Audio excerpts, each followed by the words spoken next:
This show may contain explicit language and/or spoilers.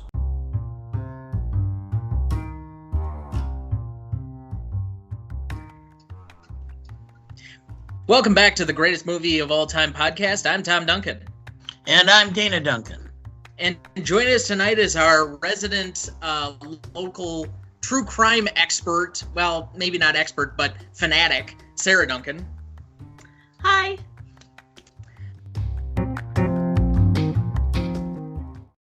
Yet. So have either of you watched this movie before? No. This may have been one of those that was vaguely familiar in the beginning, and I don't remember the end at all. So this may have been one of those movies that we have on Friday nights, and I end up falling asleep.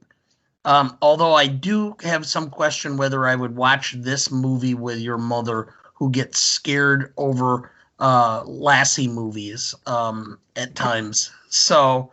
but she loves all that true crime stuff that goes on, like the Discovery Channel and all the other pieces. She watches Mindhunter with me, where they're interviewing serial killers. I know, but I remember Making a Murderer.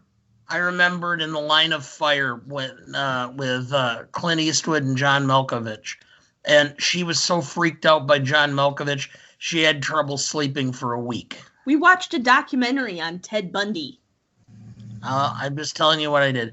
I still could never get her to watch either Silence of the Lambs or Psycho.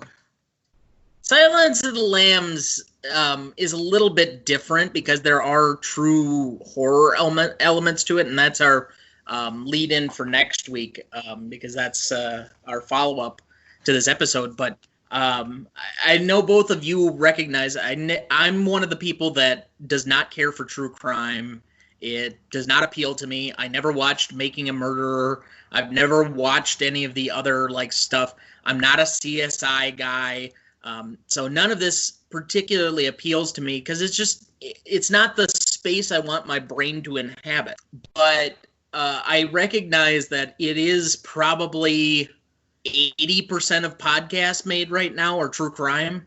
I mean, there's a lot of shit going on out in the world, and I don't think this invented it, but it certainly gave us, at least for Hollywood, a branch to move forward into this type of work and maybe set off the newest decade of trying to do this, although it kind of got reinvented along the lines when we started doing more true crime documentaries, and then Serial, the podcast, kind of helped it take off. So, but this came before that, so we'll get into that tonight. So for background on the movie, basic plot summary as always. In the late 1960s and 70s, fear grips the city of San Francisco as a serial killer called Zodiac stalks its residents. Investigators, played by Mark Ruffalo and Anthony Edwards, and reporters, Jake Gyllenhaal and Robert Downey Jr., become obsessed with learning the killer's identity and bringing him to justice. Meanwhile, Zodiac claims victim after victim and taunts the authorities with cryptic messages, cyphers, and menacing phone calls. This movie was not acclaimed at the time. It got outperformed at the box office by a movie called Wild Hogs, which in retrospect is sad, to say the least, and then subsequently got decimated the following week when 300 came out, which is the, to date, only successful Zack Snyder movie. That's both critically acclaimed as well as box office wise. That's what I mean, because box office wise, he's done okay with Man of Steel and Dawn of Justice and some of those other ones. So. But it was on a lot of people's top 10 lists of that year. It notably did not get a single Academy nomination and was not on the AFI recognition list for that year. So this leads to the inevitable question that we always get into. What is this movie about? Go ahead.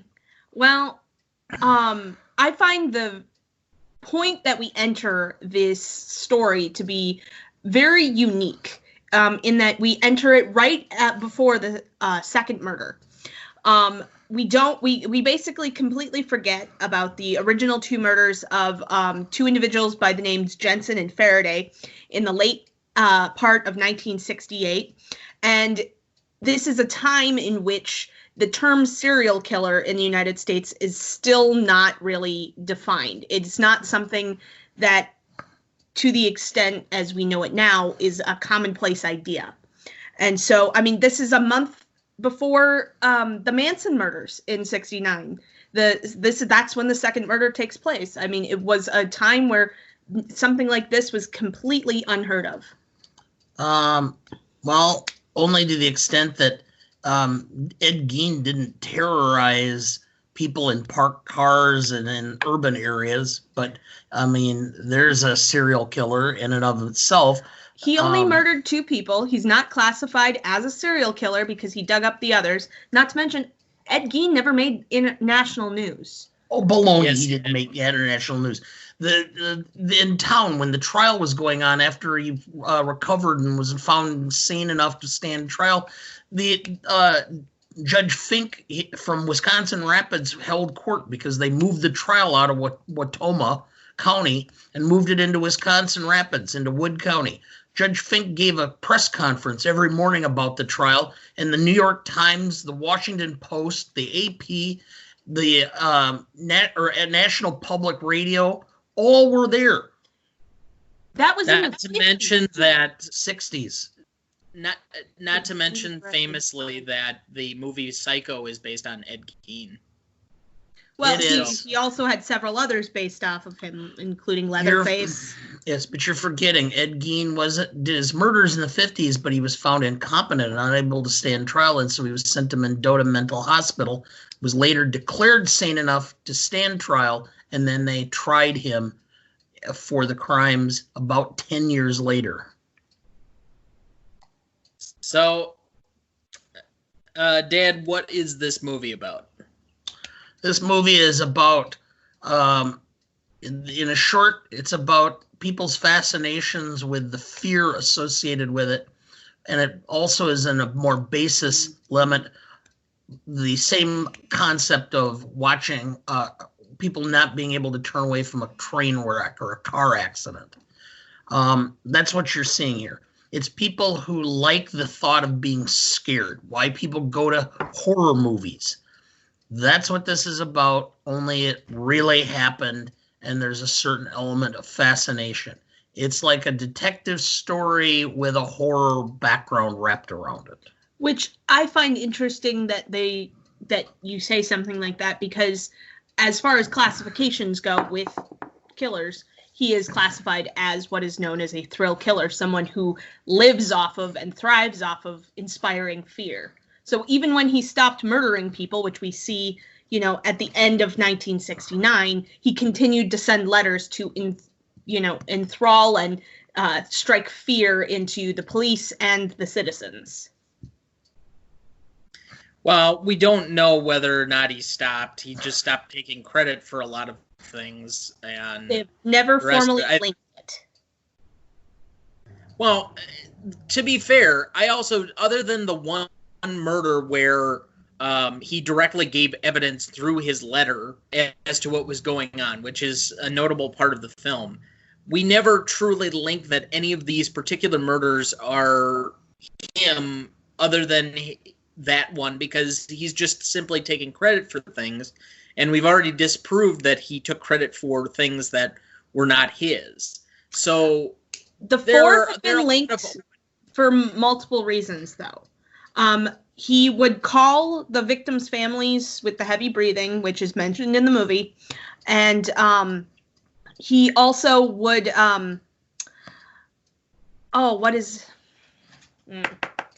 he would call in to the police and confess.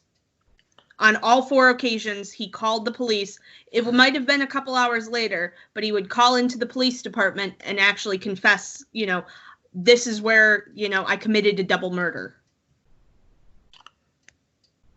Which they did show in the film. They had some of the tapes or whatever it is, or a recreation of it, giving, at least pointing to it. But again, that could be something else. I don't think that you can definitely say, at best, it's, again, like everything else in this movie, circumstantial.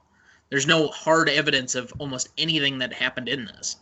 So it's a little odd from a point of view, because I've had to study enough about violent crime, because my previous life I was a defense attorney, that the tactics used or the modes of murder were so different from one victim to the next.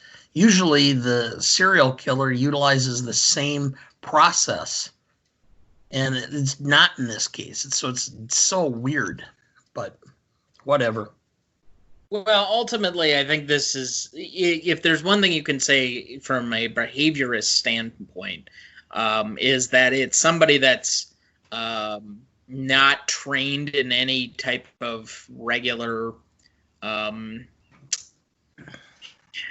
military grade or physical violence, or had any type of like dare say professional training toward being in that situation. I mean, he's probably incapable, or with the fact that he let two victims live, this is not a polished murderer who like is an executioner or a hitman or anything like that. I mean, these seem to be the quote unquote crimes of passion, but in a more serialized version. So as far as what I thought this was about, it's a compulsive serial killer hunter thriller. It's true crime Hollywood style. I mean, we look at all of the things, and I've kind of lightly glossed over it already in this beginning part, but essentially for all of the true crime stuff we had, and I know people tribute murder and serial and those things as being the kickoff towards this current age of true crime, like just overload. This is not like those exactly, because this is somewhat fictionalized. All of the scenes of what happened are imaginations of what may or may not have been the dialogue or the conversation or any of the other things that happened. I do think it is notable that the two surviving victim members that are depicted in the movie were actually consultants on the film. So that has probably some of the closest ability. And they did do a significant amount of research, at least if you just kind of gradually pass by, on doing a lot with the police reports, doing a ton of interviews and other things that you would normally associate in the current age as far as how to go about putting one of these together in a narrative form. But they still tried to gloss it up and give it a central narrative told over the case of several years, instead of kind of doing it a documentary style, which honestly you probably could have done it documentary style, given that this is kind of after the debut of The Office, and we kind of get that. And obviously those are two very, very different genres and mediums, but you get documentary type style as far as fiction in a lot of other different ways. So it's not that they couldn't have done it, it's just that they didn't. So, all right. We'll jump into the categories that we do every week. Best performance for you, Sarah. I would have to say Jake Gyllenhaal.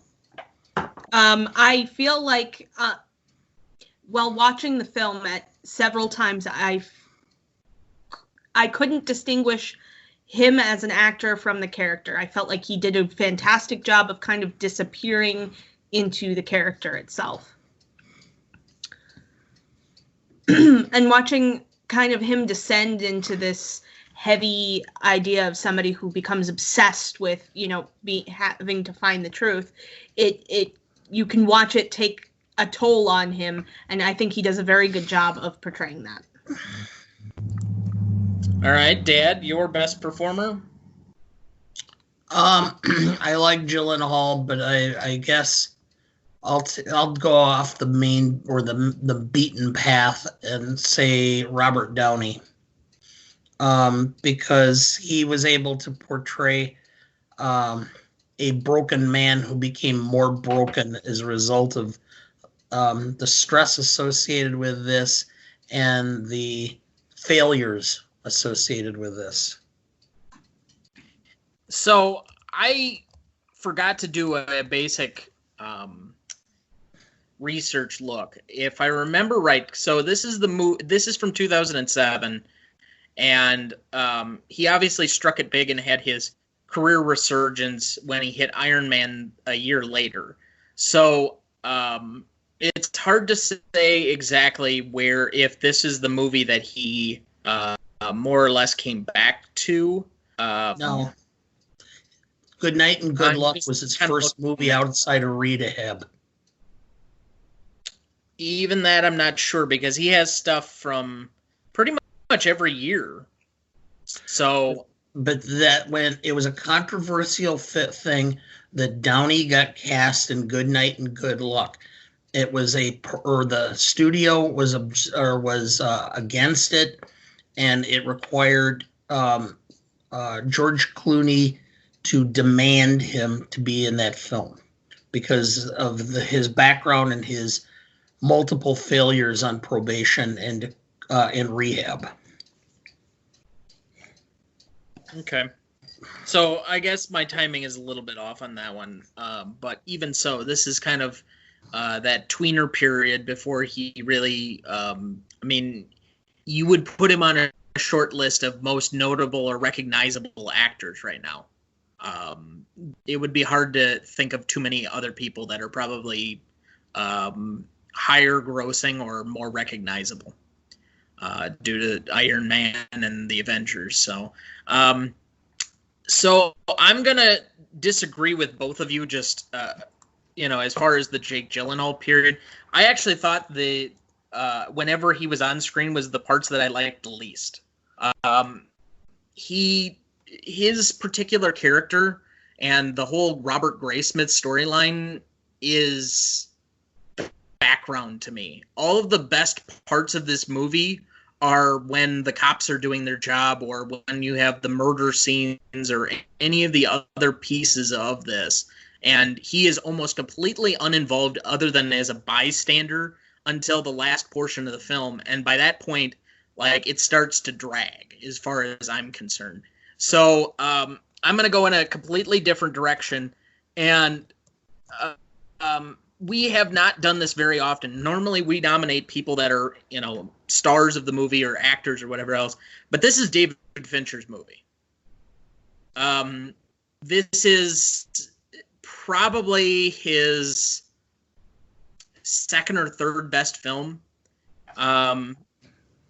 His first one he probably should have won Best Director for, if not additionally Best Picture that year. It's still kind of a controversial one as to how that went about. But ultimately, this whole thriller-esque style translated to how he did later films in these narrative styles. So you can definitely see his stylistic in The Social Network. You can see it in Gone Girl.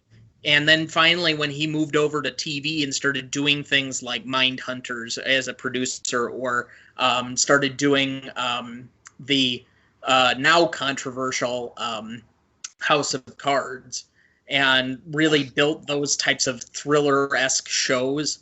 And you can see kind of the seeds of that. Obviously, he'd done previous movies before this, but he's a guy that has been passed over in Hollywood as one of the serious or better directors. And frankly, he's probably one of the best thriller directors we still currently have. So ultimately, I think this is his movie. He gets my nod as the best performer. All right. So best minor performance. Dad, who did you have down? Mark Ruffalo. Okay. Any particular reason? It's the same reason I'm going to give, because I also found him the most charismatic, which is going to be in the next category. So I just thought he had a presence on the screen whenever he was on. He looked like a guy that was really conflicted by his failure to solve the crime. And he just came across as somebody that was that was sympathetic and yet not necessarily the most likable. He just seemed to be kind of, I don't know how to put it exactly. There was a certain element of being, you had to hold him at arm's length. You could empathize with his plight, but you knew you needed to stay arm's length away. And to me, that was a very decent level of acting. Okay, Sarah? I actually had Robert Downey Jr. for this. I also liked how his character was portrayed. I mean, he did a fantastic job of playing this idea of an unheroic, almost hero in, the fact that he wasn't willing to quit badgering the system or keep going to try to find leads where the police might not have been looking. And for it, he's singled out as, this as this figure that is being chased by the Zodiac. And so you can see the stress that's taking on him throughout his entire character and in the way he portrays that. And I think part of why he does a good job playing this role is his own background experience. I think that very much played into, him being able to portray this, alcoholic who just hates the world anymore. Well, ultimately, this is where I'll disagree. I didn't find him to be heroic at all. Most of his stuff seemed to be poking at the police in ways that was unnecessary and trying to drive a storyline that ultimately panned out to be nothing. That whole sequence of him going down to Riverside and trying to stir up additional through lines obviously had nothing to go on, and the police had no connection. He just kind of made that association on his own. What I will say is to a certain extent, at least the way it's played, the way it was written, that his character seems like an additional villain, or not villain, victim of this whole scenario, that ultimately he just spirals out of control once he gets death threats for being one of the more notable figures on the case. So ultimately, I applaud his performance because I think he did do well with what he was given.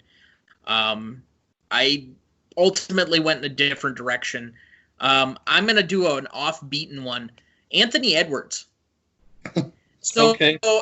I mean, it's a guy who's popped up around the place forever. He was in Top Gun. He was in Revenge of the Nerds. He was in ER. He's in this. And he's always that sidekick figure that's the stabilizing force. He's never going to outshine anybody, but he certainly is always a true supportive actor. And he always allows you the ability or the freedom to be the lead while not overtaking you, and yet add something to every character he's a part of, at least from what I can see. He's the definition of supporting actor. So that's who I went with. All right, Dad, you already gave your most charismatic as Mark Ruffalo. Sarah, who was your most charismatic? Ooh. I would actually agree with that. Mark Ruffalo did a fantastic job of just portraying this character who, you could tell through just everything that he did, whether it was his movements on screen or the way he would stress certain words, that, this was taking its toll on him. And I think he did a brilliant job of showing that in the film. So I'm going to do something I've never done yet on the podcast. I'm going to punt. I don't think anybody in this movie was deserving of being named charismatic. almost nobody was like a likable character, and it was a true ensemble movie for the majority of it. So there wasn't any one particular person that had a lot of work to shine. And additionally, with how Fincher made this movie, it wasn't supposed to focus on any one particular character, nor one particular police department, or any one publication. So ultimately, you have a hodgepodge of ensemble characters played by good actors who did a decent job, but where nobody really rises forward or does anything else. Bless you, Dad. And ultimately, I just didn't think anybody was particularly charismatic. I'll give an honorable mention to Brian Cox. Yeah, I mean, that's a guy who... He's that guy up until he did Succession recently, which I know both of you haven't watched, but is a really good show to catch up on, even if season 3 is going to be delayed now, moving forward with everything that's going on in COVID land. So, all right. I don't know if any of you have specific stuff down, but I have about 7 or 8 different scenes to nominate for best scene. You can add any that I missed, and then we can kind of go through these. So just add anything you'd like, anything that you liked or didn't like, or agree, disagree about any of these particular ones as I kind of go through them. So my first one is each, and I know it's 3 different scenes, but each of the murder scenes. So those are the most gripping of any of the pieces in this movie, and it's ultimately, I co-nominated all 3 of them as the most indelible moments of the movie because it's the reenactment, as best as they could make it, of 3 grisly murders. The rest of it is just kind of like treading on everything that happened during that. And as far as it goes, it's the part you draw from the most in order to get that aura moving forward of this guy being, haunting for the rest of the city. So, number 2, I had Robert Graysmith's first encounter with the cipher, where he first gets it at the paper, starts looking it over, is just infatuated by it, keeps turning it over and trying to figure it out. Ultimately, he gives it up, and then a couple puts it in. But it's also the work he does immediately after that with the substitution code and trying to explain all of these different little pieces, and him going to the library and all of those pieces.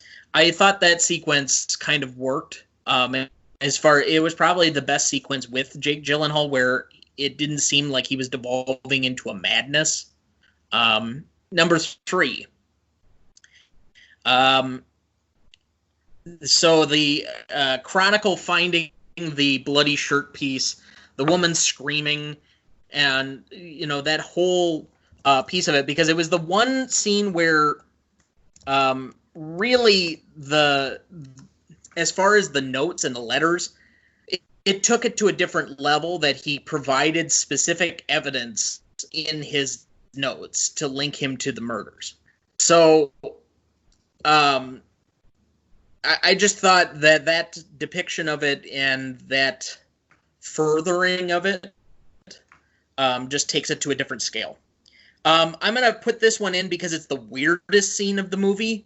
And again, I don't know where the 2 dogs were over the weekend while we were watching this at the house, but the squirrels in Arthur Allen's trailer. I mean, there are just squirrels all over the place, and it's such an awkward thing that there's one in a cage that looks like it's trying to be a gerbil, and then there are ones in the back bedroom and all of this other stuff, and it was weird. So I just put that one in there for the sake of talking about how weird it was, frankly. Well, that's not unusual as far as serial killers. Animal torture is like one of the signs. So wild caught squirrels are a little weird. Even at that, most people or most serial killers go after like domesticated animals. Even so, it's not that like I wasn't expecting it or that I can't make a correlation. It's just it was odd. It wasn't something I necessarily thought of until it happened. So anyway, our it was unusual, but it wasn't like you made little uniforms for them. Well, okay. Number 5, I had the Dirty Harry screening, just because while I think that may have been a little bit of a fictionalization piece, it's striking to me that I didn't make that association until seeing this movie. And then once you see it, it's like unmistakable that that's somehow connected. And they show the specific scene where they're reading the Scorpio letter and all of the other loosely based things. And the fact that the counterculture movie and the anti-hero of Dirty Harry is basically created to make the city safer by doing the thing the cops can't. And that's killing the bad guy. Yes. So, then I had the first interview of Arthur Allen, just because of how weird the sequencing is, and, you know, can I see your watch, and answering all of those weird questions. And it was just a good cross-examination scene between the 4 actors just sitting around that table, and you could kind of feel the tense nature of it. I thought they all 4 did a really good job, but Fincher really building that scene to try and kind of put the metaphorical noose around that guy's neck a little bit. I mean, he kind of is leading with where he thinks this is going. I don't know. I've never read Zodiac, the book. I would assume that the conclusion of it is that Allen is the most likely suspect, and I know that he's the only open suspect that they have for Vallejo, but or as told in the epilogue, but still, just kind of the way that they depict that particular sequence going, I thought was good. And then finally, this might be one of my favorite scenes just because of how it took place, but maybe an honorable mention or something, the Aqua Velva cocktails. How many times have you seen some weird guy go into a bar and order a colored fruity drink, and then you're asking him what it is? Very rarely does somebody say, well, if you knew what it was, or if you had tried it, you would, or you wouldn't be making fun of it. And then he does, and they get absolutely hammered on them. So it's one of those where you see it in a movie and you kind of want to try it. So I might look that up here in the near future and see what it was. So did you guys have... I had a friend who did that, and it was similar, and it was vodka, blue curacao, and I'm trying to think what the other ingredient was, but yeah. So anyway, okay. Well, again, I'll probably just look it up for my own sake for the additive. But did either of you have any other nominees you'd like to throw in the hat?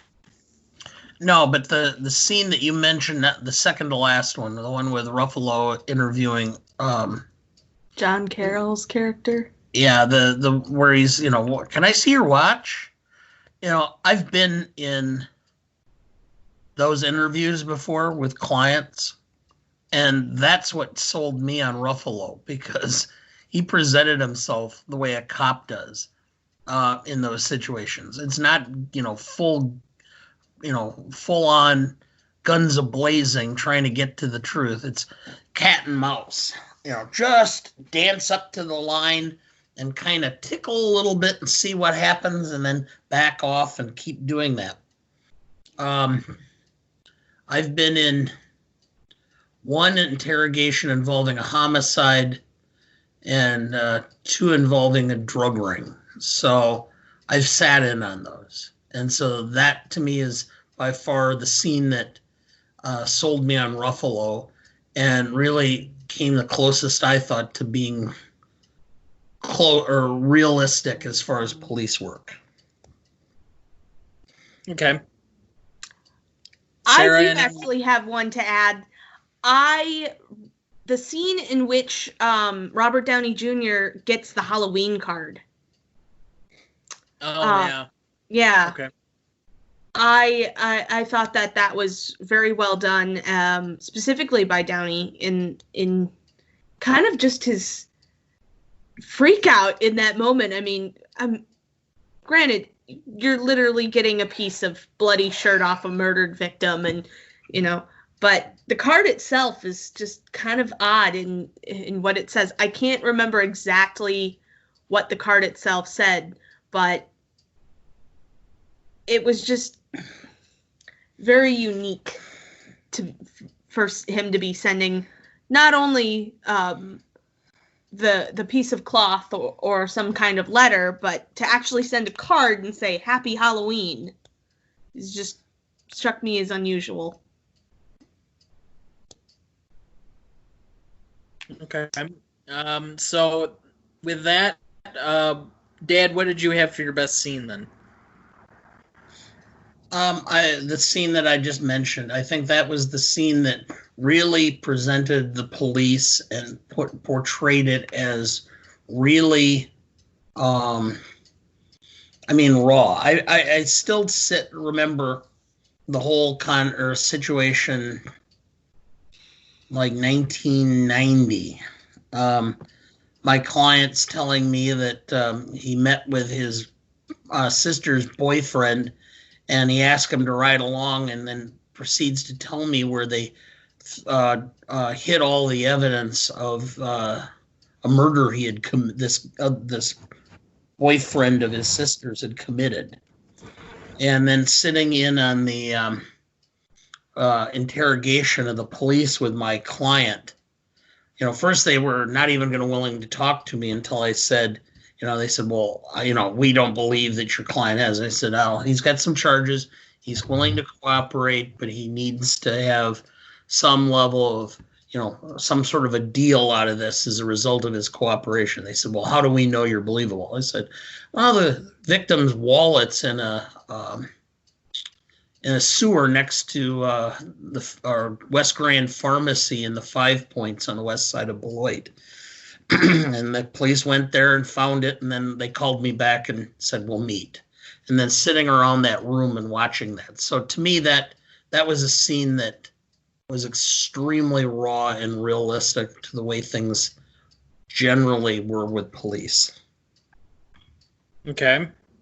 Sarah, did you have a different one or the same one? Yeah, I actually really enjoyed the scene with Robert Downey Jr. and Jake Gyllenhaal where they're working on the leftovers of the cipher, is because you kind of get to see the way his mind's working, trying to put together all of the puzzle pieces, and that's kind of one of the first moments where you're going to get to see some of that later part of the movie in which you're finally putting together the pieces of evidence that you're being shown at multiple areas in the movie into one big thing that shows you the entire case. And I also, I'm just a fan of the psychology of sitting down and actually doing stuff like that. Code breaking is not an easy task, and to watch somebody be able to sit there and just do that offhand like that, which I've actually read the guy who he's portraying, Graysmith, actually could do that and did at several moments do stuff like that. And I thought it was a very good scene. It was very well written, and the banter between Gyllenhaal and Downey was very well done. Okay. Actually, that was my vote for best scene. So, for need of repeating myself, I just thought it was the one that probably worked the best as far as continuing the whole thriller line early on. A favorite scene, I'll just renominate my Aqua Velva cocktails, just because, when they're early on in those stages where they're first starting to pursue this and the case hasn't become cold and the rest of it, it's when the movie probably works the best for me. So, any of you favorite scene? Do either of you even know what Aqua Velva was? Because I don't know if you can get it. Like an aftershave? Yes. It was one of the, I mean, back in that time frame, there were only so many aftershaves you could get. There were 3 basic ones, Old Spice, Aqua Velva, and High Karate. I haven't even heard of the third. So Well, it's not been in existence for a long time, which is why companies such as Avon got into the aftershave market, because there was a dearth of quality smells. Most of that stuff smelled like some they like injected some scent into turpentine. to be fair, I haven't smelled Aqua Velva, but I don't care for Old Spice, so I can only imagine. So, Old Spice all right, is one of the better smelling ones. That's saying something. All right, so most indelible moment. I've already mentioned. I just thought that the murder scenes are the ones that stick out the most because, again, they're the ones that set the tone. You have each part of this. You know, even the hijacking car scene, which may or may not be attributed to the Zodiac or not. It's hard to say. But the murder in the park, the murder of the cab driver, and then the murder that leads off the whole thing. Each one of those 4 scenes kind of gives you this unnerve for the rest of the movie, and kind of gives you that whole thriller-esque piece going forward.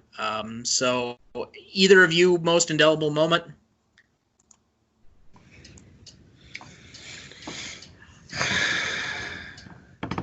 I would go with the first murders.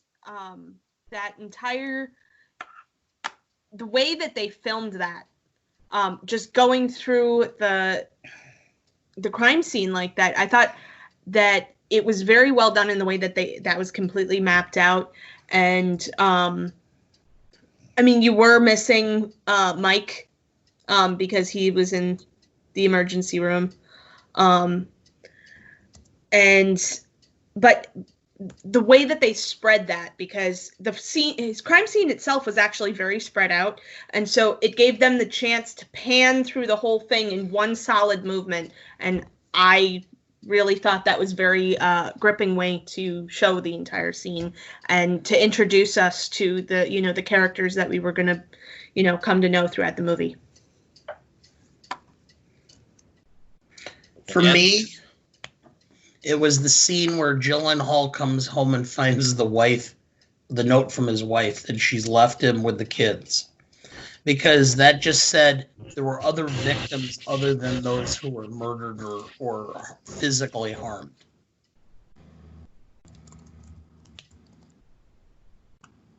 Yeah, and I think you get that for a lot of them. We already mentioned Downey's character, and what was it? Paul Allen is the name, I think. Yeah.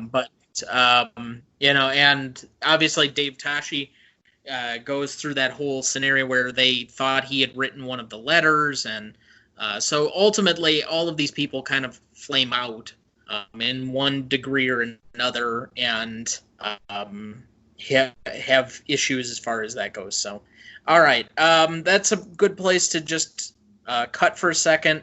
So we will be back after a quick word from one of our sponsors. And now I want to tell you about Anchor. If you haven't heard about Anchor, it's the easiest way to make a podcast. Let me explain. It gives you smart creation tools that allow you to record and edit your podcast right from your phone, tablet, or computer, and helps you distribute them to all the major platforms like Apple Podcasts, Google, Spotify, and more.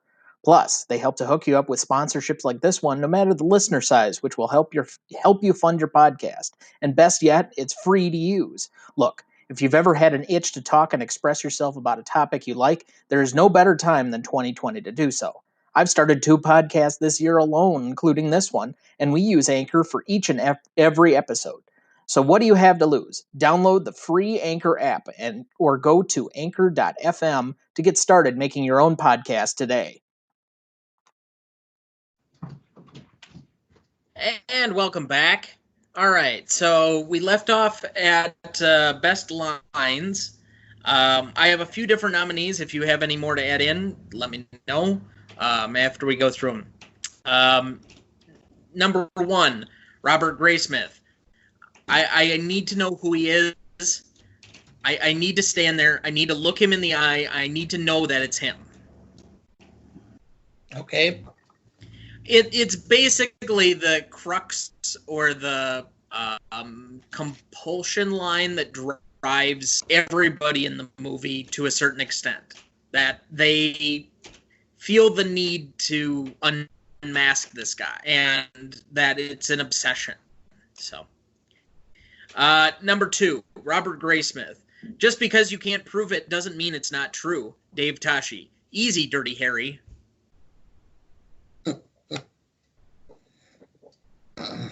Number 3, Dave Toschi. Hey, how do we know that this lead is real? Inspector William Armstrong.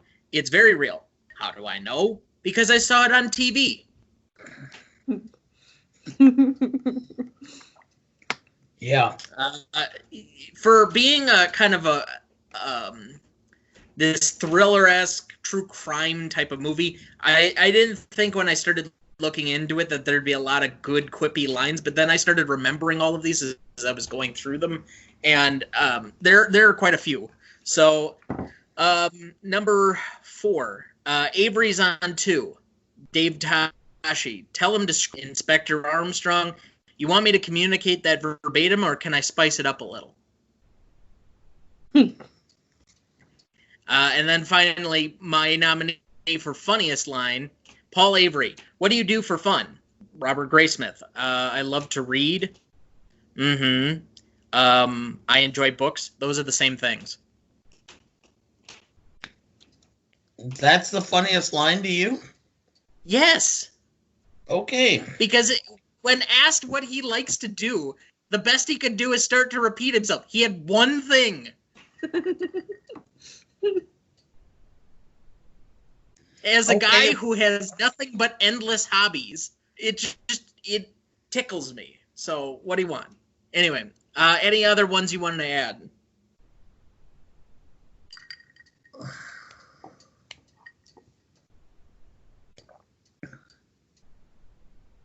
No, I really don't. I'm just searching back through things again myself. I don't have anything that really stood out.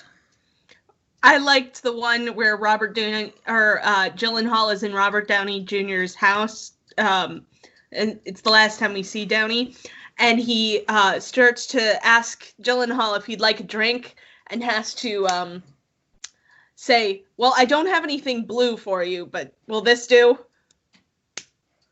And it's a nice nod back to the Aqua Velva scene. I laughed. So. Speaking of cocktails, we can hear somebody else's in the background. The ice clinking on your dad juice. Yes. Just reenacting the scene from Bridge of Lies, where Tom Hanks is telling the East German operative that he's still thirsty. Dad, you didn't even get the name of the movie right. It's Bridge of Spies. Oh, okay. Bridge of Spies. All right, whatever.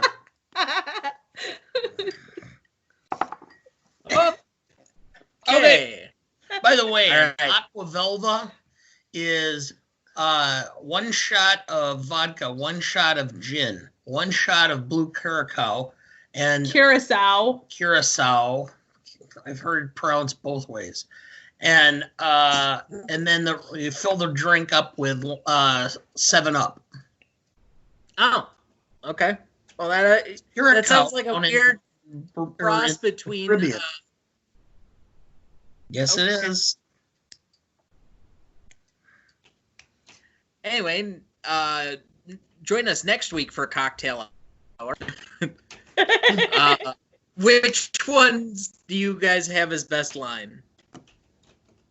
Oh.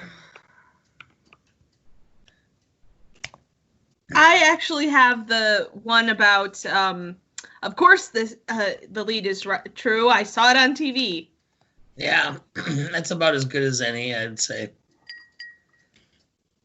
To me, and you know my predilection towards summation lines, or the one that like kind of gets the essence of the movie. Ultimately, it's the first one for me. I need to know who he is. I need to stand there. I need to look him in the eye and know that it's him. Just because that gives you the impact of all of those particular pieces. So, all right. So, did either of you have a nominee for funniest line? Not really. I mean, this is again one of these situations where the story is, you almost feel, you know, guilty for finding something funny in a movie like this. Well, like I said, I think there's a couple of like sarcastic or quippy lines that actually are okay for that, but that's why I put down the one thing, because it was a oasis in a sea of depression. So, Well, I think, just to make a comment on what you said of feeling guilty for finding anything in this funny, I think that's part of just the way you look at stuff like this. It's because you've always told me that when I laugh while watching an episode of Criminal Minds, that there's something wrong with me. No, I've lived through this. By the way, nice job of mixing metaphors. An oasis or a sea, or an oasis in the sea.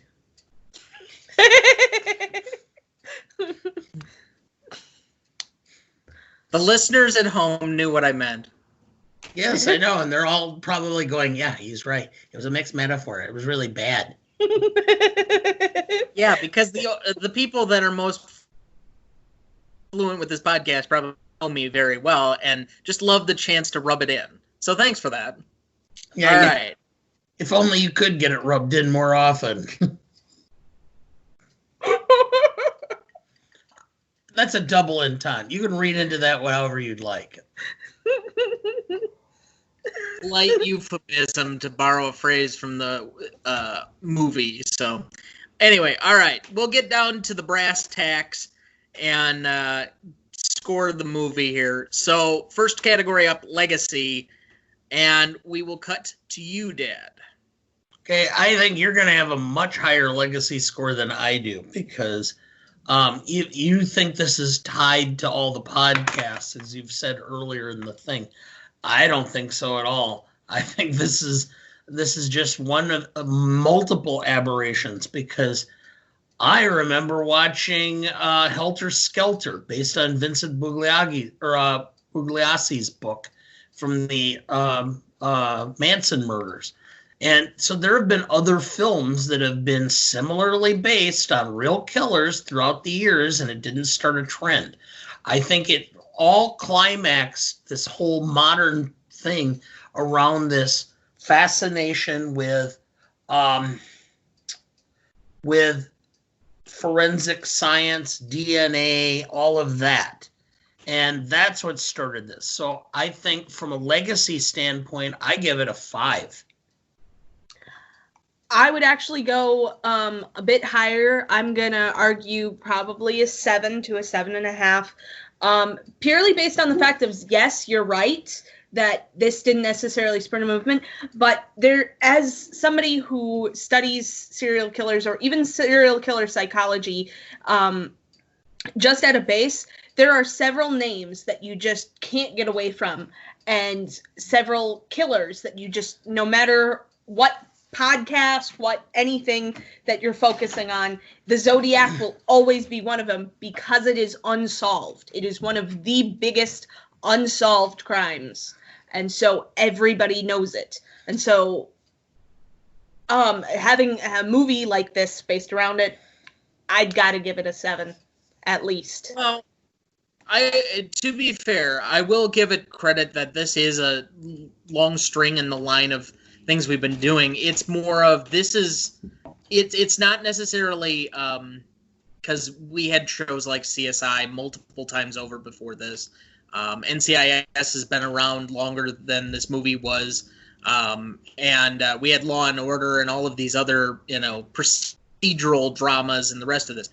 The one place I would say from a legacy standpoint that this is it's one of those true crime serial killer thrillers where like CSI was fictional and Cold Case was fictional and some of these other things, or at least, if they were borrowing to fictionalize it, not take it and try and base it around a true story or a narrative in that. So while I would agree that maybe that's placing a little too much strength, I ultimately had a 7 for this, and it's kind of on the backing of there's an undercurrent of directors and critics and other people that have this a lot higher on their overall list. I know I saw last year's Best Director, and you can kind of see some through lines between Fincher's work and some of the thrillers that he's made, but Bong Joon-ho had this in his personal top 10 of movies. Now, I don't. I think there were places, like I said, the part of the movie that works well is up until, like, Jake Gyllenhaal's character becomes the front part of the movie. But so that, like, the last maybe hour kind of drags for me, but the first hour and a half or so really works. So as far as that goes, I gave it that 7, so we'll bear it out and average it out to a 6.3. But I do think this one has a higher legacy than was given for at the time, which is why I went with a 4.5 for impact significance. Because at the time, like I said, it got beat out by a really bad John Travolta comedy. Like, this wasn't like a highly grossing movie. It wasn't something that like... Just a second. Yes, I know that's redundant. It's redundant. I know. Unless, of course, you're talking about John Travolta's performance on the O.J. Simpson movie, because... Okay, but that's where I'm going to draw the line. So, really bad John Travolta comedy is not redundant. Really bad John Travolta movie is redundant, which is why that one aberration of him hitting it well, where he actually worked with somebody that was good in doing Pulp Fiction, for whatever reason, it works. But that's like the only time he's ever been good at anything. So well, I don't know. Okay. He played a really good sweat hog on Welcome Back, Kotter. I feel Thanks like I for that shouldn't one, say anything because I actually like Grease. Well, okay, that's fine, I guess, but all right, whatever. Anyway, so I gave it a 4.5 for impact significance, as I was trying to say before, but, this was not high at the box office. It was not recognized at the time. It wasn't given a lot of credence, if anything, and again, like the true crime era didn't happen for several years, but I do think that this movie is kind of one of those small cult followings where if you've seen the movie, like there is an audience for it yet, and that there are people that enjoy this type of movie, but maybe just didn't have it at the time. So I have to kind of downgrade it a little bit on that one. Again, it was given some of the in the moment top 10 lists, but like if you're not even making the AFI's top 10 that year, and they have movies like that I've never even heard of that year, let alone something like Knocked Up, Beat You Out, and being one of the 10 best movies of that year, I can't really put you above a 5. So either of you impact significance? 3. I didn't even remember or know what the hell you were talking about when you told me we were doing this film. I'm like, I don't remember it. I don't know what you're talking about. I had to look up what it was. So, and I am what I would consider, at least to some extent, knowledgeable on film. And if I don't remember it, okay. I'd also go with a 3, as I do a lot of, like we said earlier, true crime podcasts. I listen to Serial. I listen to several true crime podcast through Parcast Network, and I have never heard mention of this movie once. They make mention of other films that are related to serial killers, Leatherface being one of them, many others. I've never heard mention of this movie. And so I'd never heard of this at all until I was asked to participate this week. So, all right, Dad, what did you have for novelty? By the way, that averages out to 3.5 on impact significance. I had novelty about a 5. Okay. I've considered it run of the mill or about middle of the road because, like I said, I remember as a kid, and I mean, you have to stop and think. When I was a kid, we didn't have HBO. We didn't have on demand. So you didn't see a film at the theaters. You had to wait. And every network had its movie of the night week. So a lot of times it was Saturday nights. Sometimes it was Friday nights. Sometimes it was Sunday night, whatever. And so I remember watching Helter Skelter on like the ABC movie of the week on like a Tuesday night type of thing, and was really, scared. I must have been 8, 9, scared because I, of course, never heard of the Mansons until I saw this film. So to me, that's the one that has the indelible moment. And so that's the one that has the impact. So that's why I just don't think this is anything. It was a well-done film, but I don't think it had any special significance from other films. Sarah? Well, I'd go a little bit higher. I'd go with a 6, just based on the fact that, yes, this has been done before, but it takes on a new idea of you're not focusing on the killer themselves, you're focusing on the people that were investigating him, and you're not necessarily trying to deep dive into his thought process or anything like that, which is unique in itself because so many people, their mission is when studying true crime is to understand the motive or like the person behind it. And this was more about this is what happened and how we got to the point of trying to figure out who this is, this is the timeline that we all progressed through. And I never seen one quite like that. So I would put it at a 6. I had 6.5, and I think for many of the reasons I've previously stated, but this is a little bit different than what they had been doing, and I think gave a little bit more credence to that you could do one of these stories well. Obviously, it's been they're doing it in a different style at this point for most of these, where we're just having a new documentary series on a true crime thing just about every week on HBO or Netflix or whatever pop up. But yeah, so I think that it's there, but it's not like it's a huge novel concept. They're not like remaking the wheel or anything else. It was just at least a little bit different and daring. So I gave it a little bit of a higher mark on that one. All right, classicness.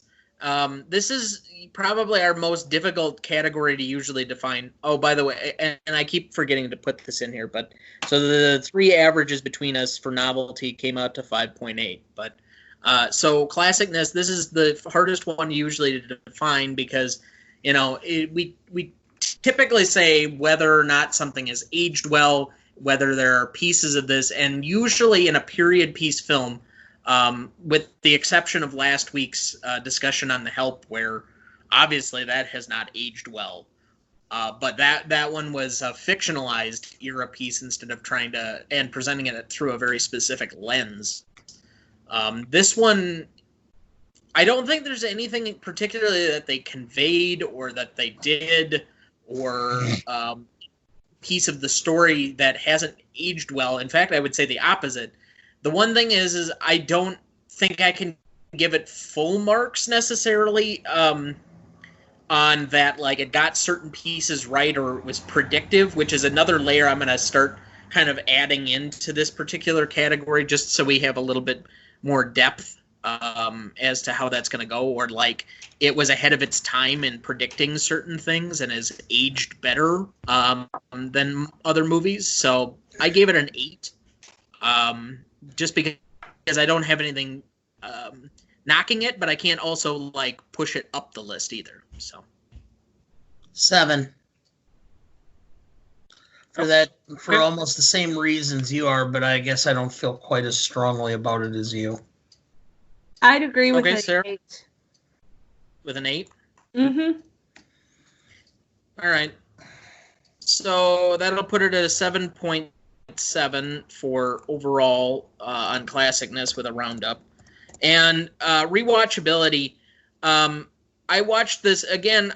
There are not a ton of movies that I rewatch over and over, or that I really feel compelled to, or that were fun or entertaining. So this is kind of my median scale where, you know, I didn't have a problem rewatching this. It was okay. It was still thrilling in certain spots, but it's not something I'm going out to revisit. But it's also not something that like I'm opposed to revisiting either. So I gave it a 5, just the basic straight middle of the road.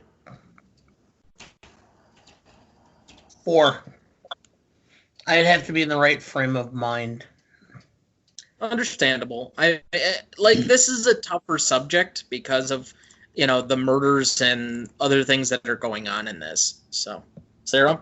I'm going to skew and go up and go with a 7.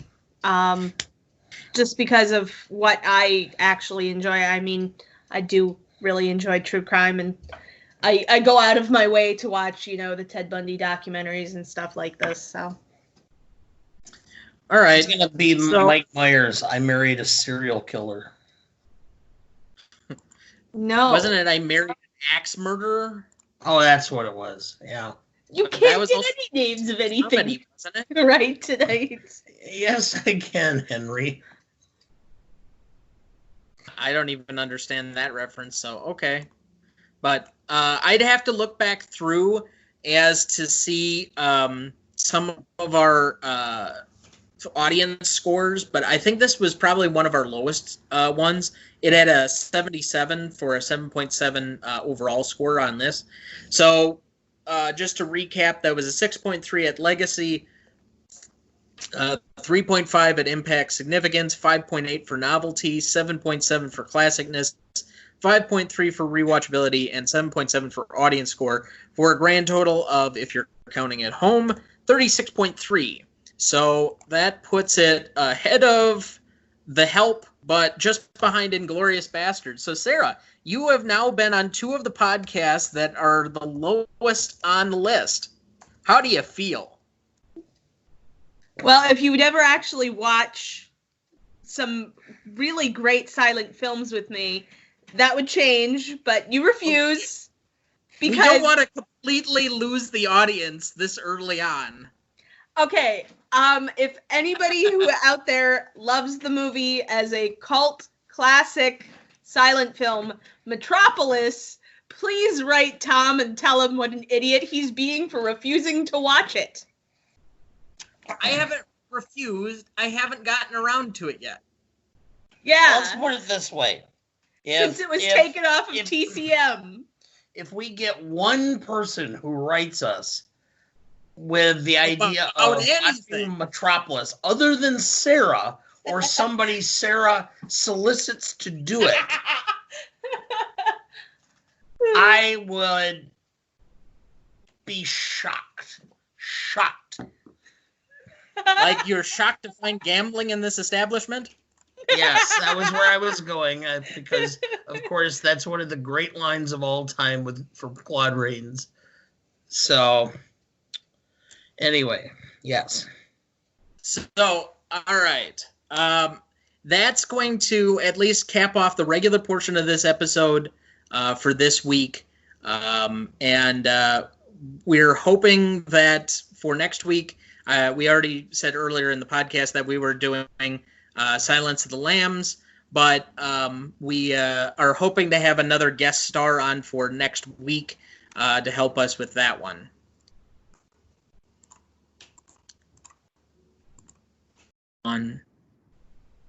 So before we cut off, you had something you wanted to add in? Yes, we're recording this on June 24th, 2020. And I'm just going to do a shout out because he never really ever had any recognition or any remembrance other than his immediate family. But today would have been my dad's 80th birthday.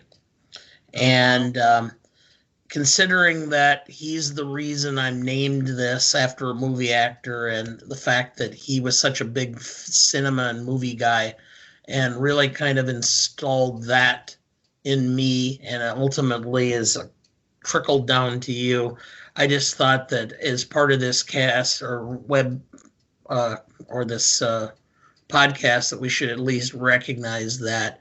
So to that, I just make note of that because his name was Ronald Duncan, and this is probably the most notoriety he's gotten in his life, probably if more than a dozen people watch this or listen to this.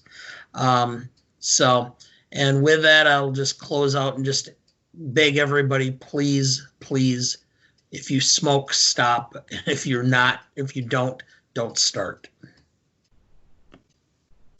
Well said. Again, I think, ultimately this is somewhat of a testament to that legacy, and so it's fitting that you would add that in there. All right, all things considered, as far as housekeeping, we have Silence of the Lambs coming up, then followed by E.T. We have not decided a couple of the movies after that, but this is our 20th episode, which means our specialty episode for the 25th is coming up here in the next few weeks. We have yet to pick that one specifically, but I am hoping to not only have a good one, but to also have another guest host to help us celebrate our halfway point of the first year. So stay tuned for that.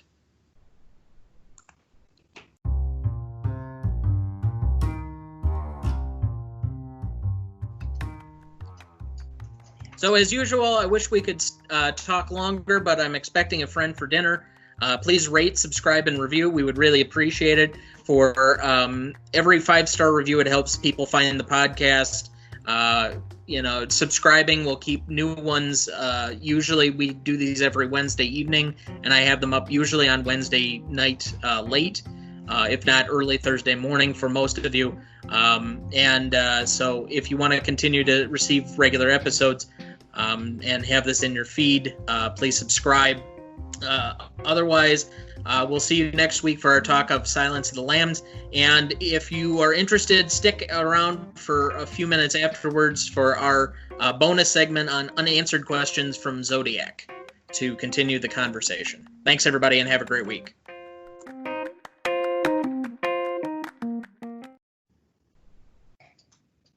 Okay, bonus segment time. So remaining questions, maybe we'll evolve this segment. This is the first one we're really doing. If we have open-ended stuff or things that we'd like to discuss, just for people who stick around so we can keep the podcast to a decent limit. But all right, top one on the list of things that I have.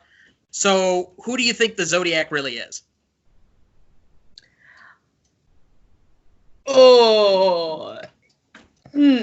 I actually agree with their assessment. I do think it is Alan. The DNA evidence, that's kind of a weird thing because how can you pull DNA off? And I say this as an archaeologist who I know that we've pulled DNA out of soil that is 1,000 years old. How can you pull DNA off an envelope that has been touched by, how many people in the last 33 years? How can you know that it's accurate? Well, that's leading into one of my other questions, but literally nobody in this movie is using basic evidence protection or like gloves, like ever. they're just handling things willy-nilly. The amount of people at the paper that touch stuff, and like, people that had no handling of care of any of this. Now, I guess this is way before CSI, but even so, you'd think that there'd be somebody that would like, don't touch anything, don't do anything, just leave it exactly as it is and walk away until somebody can secure a crime scene. Well, you have to understand, first of all, this is mitochondrial DNA. Okay? So this is, you're going to have multiple strains of DNA that are going to be available. And then, they're going to take, and then trace the various things involved. So I don't have a problem with that. As far as the killer, I think it was Ronald Reagan. All right. So you finished being governor about the same time as the Zodiac, and then he stopped about the time he decided to run for president. So makes about as much sense as anything. Okay, thank you for that one and taking it so seriously. But anyway, okay, so I'm going to posit a theory that I think there were multiple people. Not that they were working together, but that the person who wrote the letters is different from the person who committed the first couple of murders. But how could he have the exact things, though, that the cops had not released to the public? That is one of the loopholes, because that's actually a common, thought of somebody who listens to a lot of like true crime and everything else. But how would that have, been?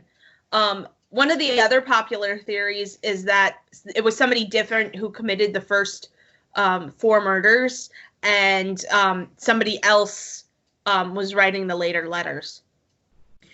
Well, I think that the person who wrote the letters had the details of the whole cab driver one and the clue, or at least not clue, but the evidence, because I think he did commit that specific murder, but that was only to basically give him credence for everything else that was going on, because that was the one murder that really wasn't like any of the others.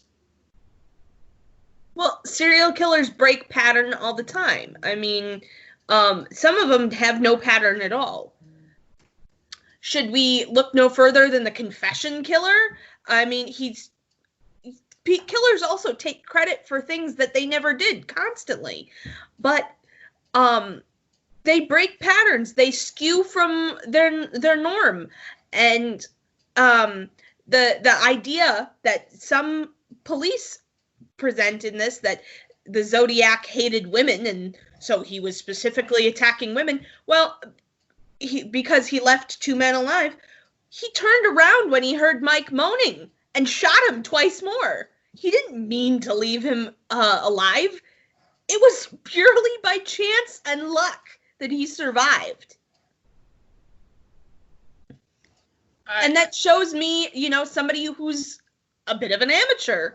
So it's somebody who could break pattern, who just wants the notoriety, who wants, the fame that's involved in this. They're not in it for actually having the motives of, like, any the most, like, controlled serial killers. I think he's more of an uncontrolled murderer.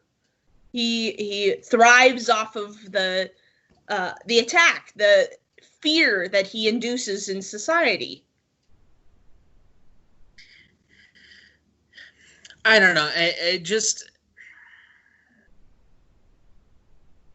I have a hard time reckoning that with the inconclusiveness of everything else and the hard evidence pointing in one way or the other, that there aren't the possibility of there being multiple people in parts of this, and that we have an amalgamation that we've given too much because one person decided to try and take credit. So just my thought. But I also want to point out, though, that the methods that they were using in the 70s to rule people out, such as handwriting analysis and all of that, is so skewed that in most courts now, they won't even accept it as, supportive evidence.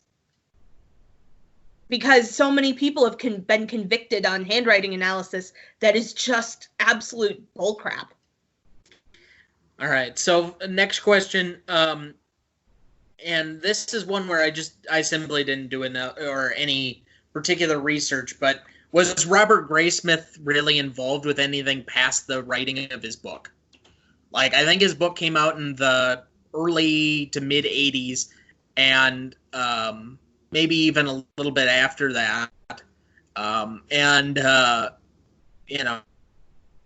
We don't really have anything further past that. I mean, I guess he was maybe not a consultant, but part of the original planning of this movie. So I just would be curious what his involvement or his further study would be. I know he did write, because the only reason he met David Fincher to begin with, and you'll love this, Dad, because it ties into something that you know very well and constantly tell people about. But he wrote the book that became Autofocus.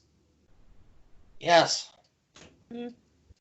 So Graysmith wrote Autofocus? He wrote the book that became Autofocus.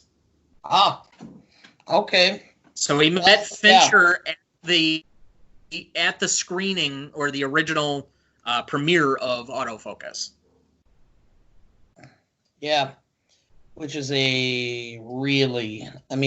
somebody grew up watching Hogan's Heroes and loved that show, and then watched this and see what, Robert Crane became.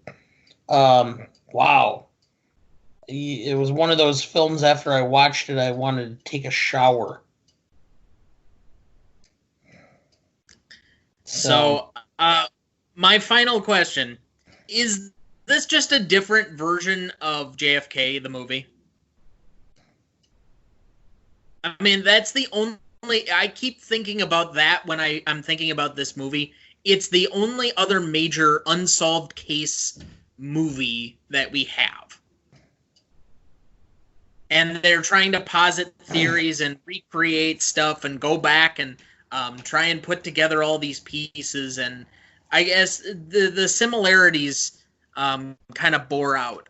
Ultimately, they had a trial and some other pieces to the end of that movie that are different, but it still reminds me a lot of the premise and carry out of that movie.